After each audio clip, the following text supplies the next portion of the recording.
Hi, and welcome to a Jim2 training video. Today, we'll be looking at the process for performing a bank reconciliation, which is an essential part of operating Jim2 and running your business. By performing regular bank reconciliations, the information between Jim2 and your bank will be more accurate and reliable. Happen Business recommends you perform this process regularly, perhaps even daily. By performing regular bank reconciliations, you will have less transactions to reconcile, which should help reduce the amount of time they will take overall.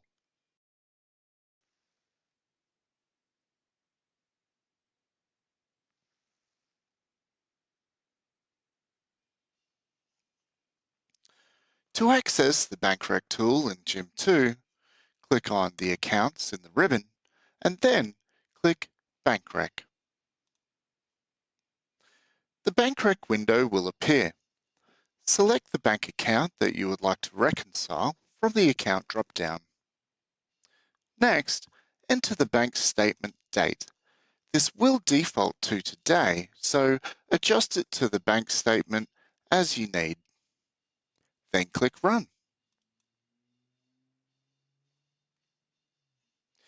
I will draw your attention to the four fields that are in the top right of the screen. The first is an editable field in which you can enter the reconciling bank statement's closing balance. The next is the balance of the bank account in Jim2 at the time of the last reconciliation. The next field is a total of all transaction lines that are selected for reconciliation in the window below. And finally, the out of balance field will show the difference between these three fields. To be clear, this is the statement closing balance minus the last reconciled balance, and then the reconciled field added on.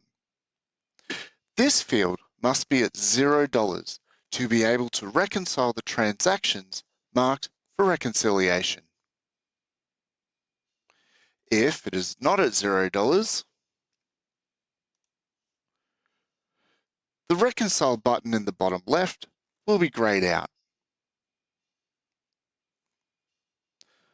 While performing the reconciliation, you may find account fees or bank interest that should be included.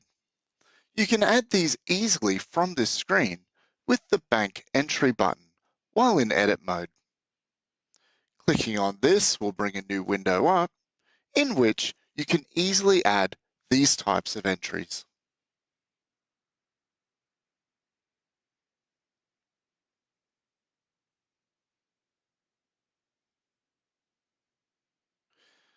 To perform a bank reconciliation, you should have the Jim2 Bank Rec tool open while viewing the bank statement that contains the date range that you'd like to reconcile. Move through the statement and tick the Reconcile checkbox in Jim2 when an entry appears in both Jim2 and the statement with matching information. If an entry appears in the bank statement but does not appear in Jim2, it indicates that there's information missing from Jim2 that must be addressed before finalizing the reconciliation. This will usually mean using the description line from the bank statement to identify the object that requires a transaction to be added.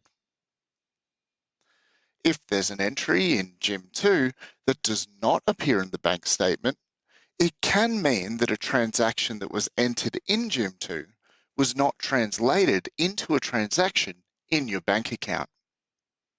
You can check the dates of transactions in Jim2 as well as the circumstances of the transaction to find out what may have happened, so a correction can be made either in Jim2 or in the bank. In both cases, if you do not have a matching transaction in Jim2 and the bank statement, do not tick it for reconciliation.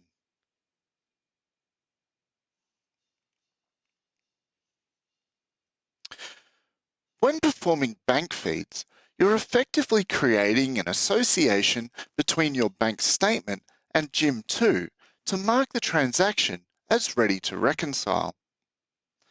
It is important to note that this system is intended to make the reconciliation process easier, but it is not intended to replace it. While in bank feeds, you're able to create transactions that may not be matched between Jim2 and your bank statement, which will make the bank reconciliation process a lot easier when it is ultimately performed. When you generate a bank rec session, the transactions that have been through the bank feed process will be automatically marked as ready for reconciliation. This means that the only transactions you'll need to manually reconcile are those that have not been through the bank feeds process.